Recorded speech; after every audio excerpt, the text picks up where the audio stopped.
Nani alikwambia? Dunia hii kuna nguvu ambayo inaweza ikazidi mapenzi. Nani huyo?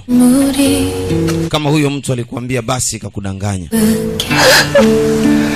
Hata uwe na pesa kiasi gani unazo ndani, kuna siku utagundua kuna kitu umekosa.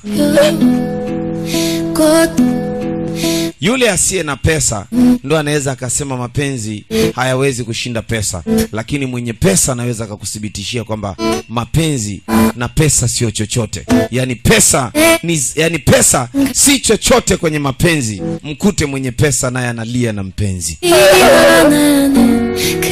kwa sababu wewe huna na unaona pesa inakupa mahitaji ndio maana. Lakini siku ukiwa nazo nyingi ndo utagundua pesa haitoshi kukukamilisha wewe kuwa mwanadamu mwenye mapenzi na kupewa kila unachostahili.